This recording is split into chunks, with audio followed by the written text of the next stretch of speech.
Hello, this is OverLordBou, and today, me and SAT Score are going to be talking about power creep, crept lines, and WoWs. Now, I know a lot of you are probably aware of the issue we have in World of Warships, with a lot of the older lines that are pretty much over time, they're just getting more and more power crept pretty much. So the lines that we're going to be talking today is going to be the German lines, the Hindenburg, the Kurfürst, also be talking about the Zao, but I'll let SAT Score start us off with more detail. So yeah, some of the older lines have received buffs in order to keep them competitive, but it feels like some others are just kind of left in the dust, even with some of the buffs. The most notable one would be the Zao, the IGN heavy cruiser line, and the German battleship line. I feel like these two are the worst in terms of power creep. Like, you see how many Zaos do you see nowadays? And it just feels like every Kurfürst you see just gets farmed to heck. Yeah, Kurfürst are pretty heavily farmed nowadays. It seems like with the new meta being where mostly kiting, and they're releasing a lot of new kiting ships, like the Constellation that just came out is a heavily kiting vessel. So it kind of seems like they're just focusing more and more on kiting vessels, and a lot of the older ships that are meant for closer brawling is being swept away pretty much. The Japanese heavy cruiser line has issues where they get torpedoes, but their arcs are so bad that you struggle to use them, and their guns have short range, which is not good in a long range meta. Nope, they So are it just not. feels like even with these some of the buffs they've been getting, like it doesn't feel like the Japanese cruisers are good at all. Especially since you have a couple alternatives like the German heavy cruiser line and the British heavy cruiser line, which can do effectively the same thing but better. Yep, like the new Nevesky line's also Nevesky's like a huge ship that's like recently was added a little bit after the Zao. That ship, it can easily overpower a Zao. It also has a radar. It has one of the longest radars in the game. I believe it's around 51 seconds if you build into it, if I'm correctly on that. That I'll have to check later. Yeah, I believe it's around 51 seconds. If I'm wrong, someone can please correct me down in the comments. I'd greatly appreciate that. But yeah, it seems like a lot of the lines are being power crept to pretty much as a way of how most free games go. To convince people to get into new lines, they make the new lines more powerful than the older ones or add new gimmicks. It's kind of how people make it where the companies that are like free to play, like Gaijin makes a lot of free to play games as well. They do kind of the same thing where the newer lines are a little bit more powerful than the old ones, but then usually what they do, they kind of nerf them a little bit after to make sure they're about the same. But in World of Warships, they don't really do that.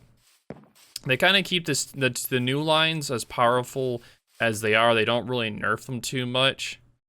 I know that when the Kleber came out, they were ridiculously powerful, but they did nerf those. So if some lines are a little bit overpowered, they do nerf them, but at the same time, a lot of the newer lines still outclass some of the old one. Like, the Zao is so underused now that people pretty much call it the test Zao at this point.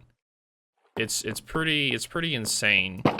But I feel like the power creeping, though, is something that they've been trying to push away from the brawling aspect, it seems like. I'm not sure why. A lot of the battleships nowadays feel really helpless now, except for like ones that has higher velocity shells and have longer range to be able to deal with the kiting cruisers and such.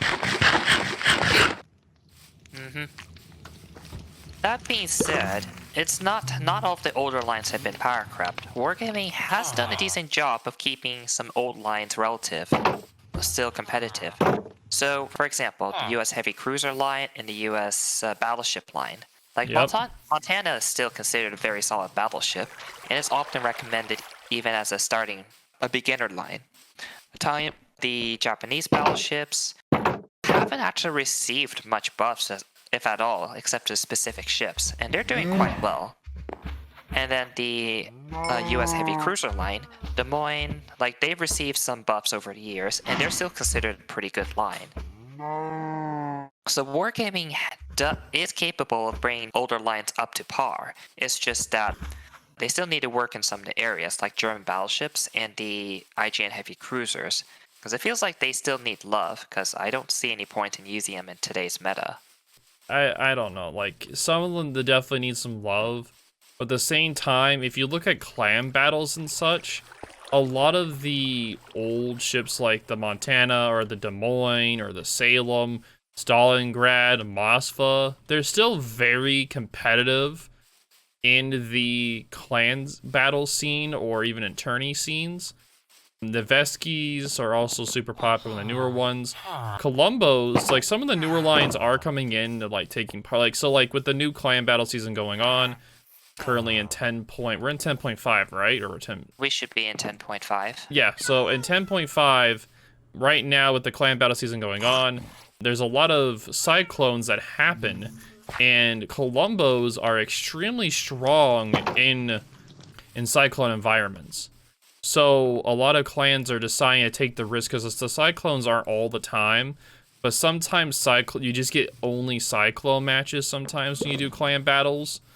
And pretty much if you have a Columbo battleship, you're gonna be able to wreak havoc on anything that gets within that 14-kilometer range. Because if you try to stay too far away from if a Columbo gets close to you, you're pretty much screwed.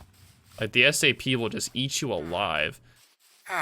So at the same time lines are being power crept, they're also, like, there's still a few of the old ships that are still super good that they've been kind of leaving alone. But they have nerfed the Stalingrad recently. They did nerf its radar, which people were complaining about, but the Stalingrad is still a very powerful ship. I'm just hoping some Wargame kind of just takes a look at the older lines again, just see if they're still performing well. Because as I said, Zao definitely could use some love. And I feel like the German battleships, they're still kind of outclassed, even after a relatively significant buff a while back. Is there anything else you want to add to the conversation, Bo? I feel like soon, with the new super battle test or grand battles that was going on, I feel like those skills are gonna be somewhat implemented into the actual game. And I'm pretty excited to see if they actually implement them or not. I'm not 100% sure yet if it will be, but I am like 70% sure that the grand battles was a test for the new skills that were on the Hanover and the Satsuma. I'm very, very positive that that was a test to see what people's thoughts were on them, like testing wise for the skills, because people weren't complaining about the skills other than that you can't really control when you activate it. They were more complaining about the battleships not being grand. So I'm hoping that the battleships that are really right now just it seems like they're underpowered currently, they get a little bit of love too, just like the Zao. And I think after that it'll be pretty good after that. I can definitely see it helping out the battleships. Just imagine an accurate curve first. That would make her a scary ship again. An actual accurate secondaries, like that'd be incredible as well. Like it would encourage people to say, hey, you want to have an accurate battleship, build to this skill. Hey, you want to have accurate secondaries, here's this skill. Like that would help people pick, hey, I want to be a sniper build, there's this. Hey, I want a secondary build, there's this. And so they don't have to sacrifice their captain build, they can just pick a skill. So I'm definitely excited to see if that'll work. As of right now, they've said nothing about that, so I'm not really sure, but we'll see. But that is all for the day. If you guys have any questions or concerns, definitely leave it down below. I did want to meme a little bit and show some Minecraft gameplay today instead of the normal in the menu looking over the ships. If you guys enjoyed the Minecraft, me just running around the world that I play in and just doing some random stuff in Minecraft, definitely let me know if you liked it. If you don't, also say down below as well. I definitely appreciate your guys' advice. but I'm just trying to spice things up and not have it the same all the time. So thank you all again for your time, and I'll talk to y'all later. Hey guys, this is OverLordBou. Just want to thank y'all for watching today's video. Make sure to like, subscribe, and leave a comment down below. I love reading your guys' comments. I'll see you guys in the next video.